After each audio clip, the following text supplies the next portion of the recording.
अरे फिर ऐठन पैठन ठीक ना होला त का करबो हाई स्टील बाड़ी जो हजारी पजारी लौका छे ना अच्छा ई कोनो कामे ना आई ए सुना तारे बाप के ना खाइला अच्छा ना देनी आ रे अच्छा अच्छा मारा दो लाख की परान फेंक देबा परान तो देख ले का रे देर घमंड में मत रह पैदा गमन में हमर बाप के खियौले आवे आखिर ये दैया हो खियौले माई सेवा कइले रे बड़ी सेवा कइले हो रे बतियावला खावे रे कौन बतियावला खाई रे जो देखले आई बहुत देखले है रे अब ना बोले जो उखी में का गरहरी में जे मुंह से जनानी तो माई सेवा कइले है हमार भाई हमारे माई के तोर माई पाई चुप रहा पर मुंह देखा ताई अपन मुंह में लेके बनाए खेत लिया चुप लो पियाना पलाई का लो पियाना चुप रहा पियाना कले का पियाना अरे अब ऐसा ना तुम्हार ससुरो रहला अपन खानदान में से का मतलब हां हां अब नहीं बेटी ना हई हम तोर बाप ना सुनो काहे ना सुनो भी हमार दादा भाई हमार सेवा कइले हमें के तनी कहले हम बताए है जनता के सामने कैसे बताई तू कैसे बताई दे हम ए पंचन से बताई तू पंचन से बता हम जनता से बता हां पंच और जनता दूठे ना करे नहीं जन मेहरारू हई अच्छा तो मेहरारू के सुना आपने सखी लोग से बताई आ हम मर्दन के सुनाई ए सखी लोगन हाथ उठावा हमरे ओर से बाड़ू जाना सखी लोगन हाथ उठा दे हां ठीक है अपना हाथ उठवाला ए भैया तेरी ओर से हवा बनी हाथ उठा दी आई देखी ले पूरा देखी ले जनता वा हई हरियम म्यूजिक पूरा हमारी ओर से हे बुढ़ा हे मारम ना कि तो केवाड़ी लोग जे जाला कि ना ये लोग के ना पानी घरे रहिए ना देखे मत जाइए चल आइला अंगना में रख ले किसान अगर कुकुर जुठा दिलो पियन ना अरे जब मार खा दे हमसे खरिया हमार बापो के लेके आइले अरे त भाई नहु का मन हवा बुड़कुरिया बने का मतलब है ए हमार माई हमार सेवा कइले के बनी कइले हो बता बता तोरो माई तर सेवा कइले का रे अरे का बिना सेवा कैसन भाई नहीं तो पहले तू बता नहीं पहले तुम बता पहले तू बता पहले तुम बता हम काहे पहले बताई अरे तू कार पहले कर लिए ऐसे कौन बता पहले अच्छा पहले मैं और बतावे नी हाँ एकदम बता बनी तो सुन हमार माई हमार कितनी सेवा कइले कितनी कइले है बता दे ए हमार राजा हो देख राजा करेजा फेफड़ा का कइले ए हमार करेजा हो हां ए हमार लहू पियनु हो एक हमार मूड अलवर गड़बड़ अंड बंद होई गल ए सुना हां हम जब छोट सा रानी ना हां छोट सर अरे इतना बड़ा है तो ना बढ़कर नहीं नहीं नहीं हाँ। कने से औरी बड़ करा है तो बक हां कने से औरी है तो बक हाँ। कने से छोट अब जगह वाली बात भइल है हम छोट सा रानी ना उतना बड़ा है तो अरे हम 2 महीना का हां हां 2 महीना का लड़की कितनी बड़ी हले कत पियाना अरे हम कूता बड़ा का अरे वो का लगी लड़की ले कैसे तो है ना 2 महीना का लड़का इतना बड़ा रहे ना हां है तो रहली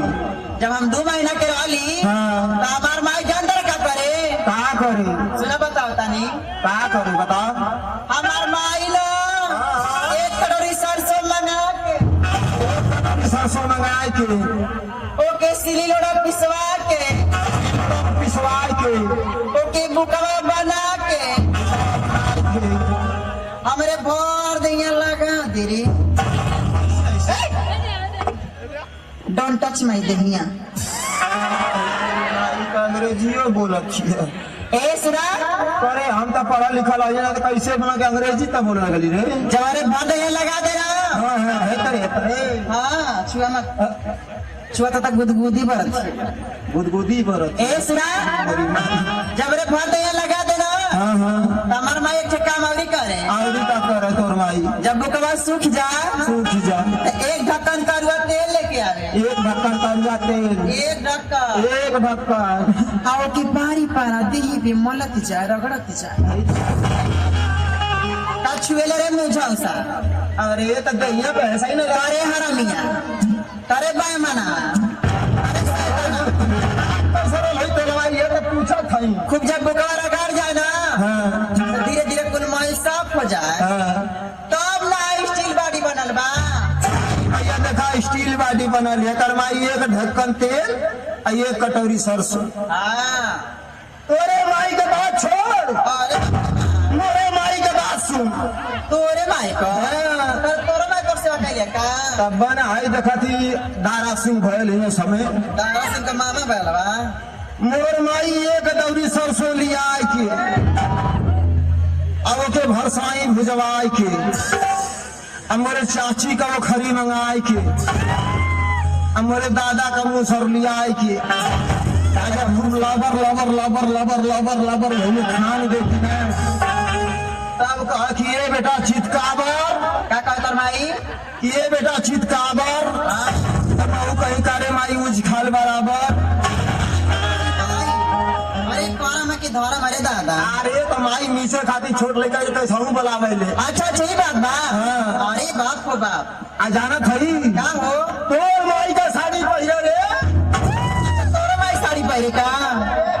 पहले के मेहरारू कैसे साड़ी पहिरा, अरे कैसे पहरे हो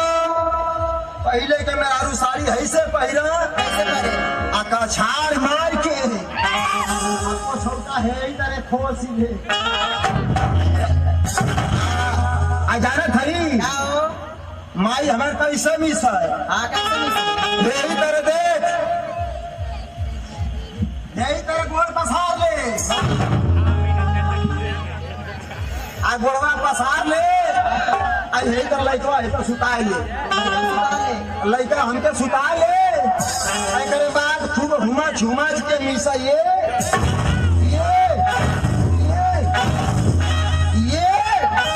एकरे बाद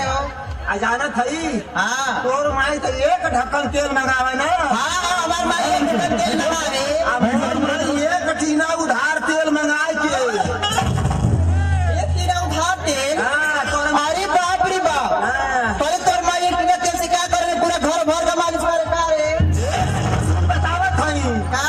आ जाना थई आ जब मीस के बुकौआ छोड़ा दे कि ना हाँ। तो हे तेरे खुनिया पकड़ के तेलवा कैसे लगावे अंगुरिया बोल के तेलवा में अच्छा यही तरह करा ये